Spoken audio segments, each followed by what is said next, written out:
इस शिक को हमारी रूलिंग पार्टी खत्म कर देना चाहती है। कि देखिए, अगर आप किसानों की तरह जागेंगे नहीं, किसानों की तरह आप सड़कों पे नहीं आएंगे, ये सरकार बाज आने वाली नहीं है। बीजेपी शुरू से वक्फ बोर्ड और वक्फ की प्रॉपर्टीज के खिलाफ रही है।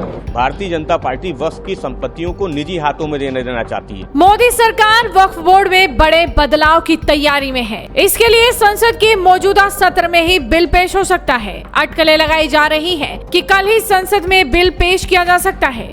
बता दें कि अभी वक्फ बोर्ड के असीमित अधिकार हैं। अब उसके अधिकारों को कम करने की तैयारी है। अभी वक्फ बोर्ड किसी भी प्रॉपर्टी पर अपना दावा कर सकता है, लेकिन नए बिल में वक्फ बोर्ड के दावों का वेरिफिकेशन जरूरी हो जाएगा। वक्फ बोर्ड में करीब 40 संशोधन की तैयारी है, लेकिन इस बिल के आने से पहले ही मुस्लिम धर्मगुरुओं ने इसका विरोध करना शुरू कर दिया है। मौलाना खालिद रशीद ने कहा कि सरकार कोई भी कदम उठाने से पहले उनकी राय ले, तो वहीं AIMIM चीफ असदुद्दीन ओवैसी ने कहा कि बीजेपी सरकार वक्फ को खत्म करना चाहती है। अब ये सभी मुस्लिम नेता और धर्मगुरु क्या कुछ कह रहे हैं, आप खुद ही सुन लीजिए। वक्फ बोर्ड के अंडर में वो प्रॉपर्टीज हैं जो सरकार से गजट शुदा है, सरकार से बाकायदा मान्यता प्राप्त है, सरकार के गजट में मौजूद है 1970 के।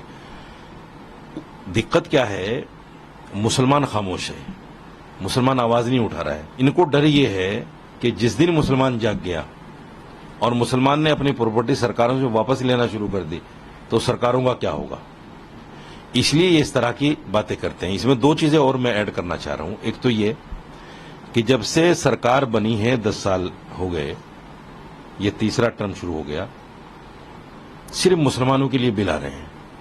ट्रिपल तलाक बिल, कभी राम मंदिर के ऊपर बात, कभी मथुरा मस्जिद के ऊपर बात, कभी ज्ञानवापी के ऊपर बात, कभी 370 पे बात।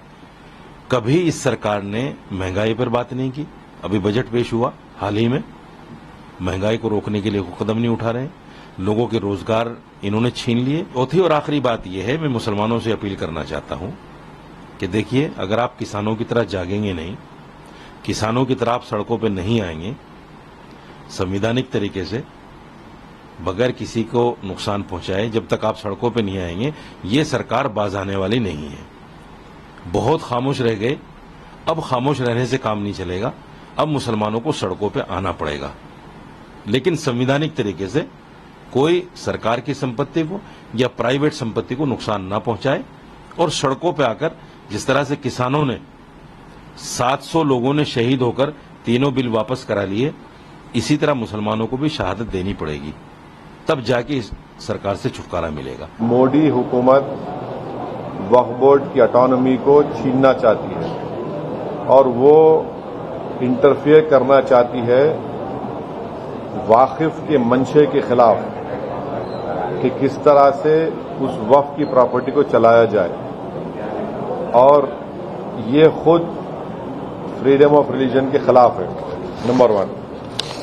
दूसरी बात यह है कि बीजेपी शुरू से वक्फ बोर्ड और वक्फ की प्रॉपर्टीज के खिलाफ रही है और इनका एक हिंदुत्व का एजेंडा है, आरएसएस का एजेंडा है कि वो शुरू से वक्फ प्रॉपर्टीज को और वक्फ बोर्ड को खत्म करने की कोशिशें करती रही हैं। उसमें आप मीडिया रिपोर्ट पढ़े, इसमें जो डिस्प्यूट है प्रॉपर्टी में उसका सर्वे कराएंगे।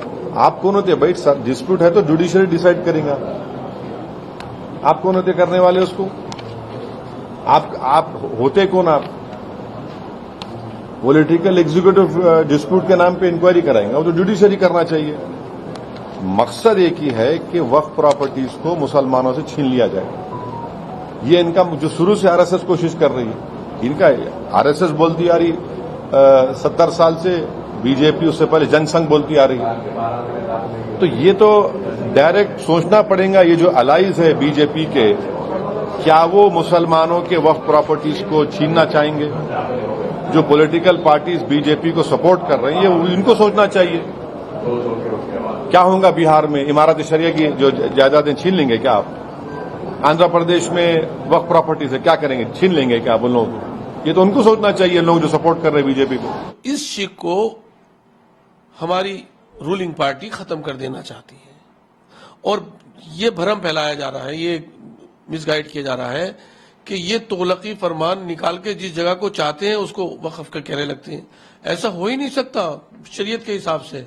किसी की जगह पर कोई कब्र नहीं बन सकती, किसी की छीनी हुई जमीन पर मस्जिद नहीं बन सकती। वहां ना इबादत सही होगी, न कोई और पुण्य और सवाब का काम किया जाएगा, वो ठीक होगा।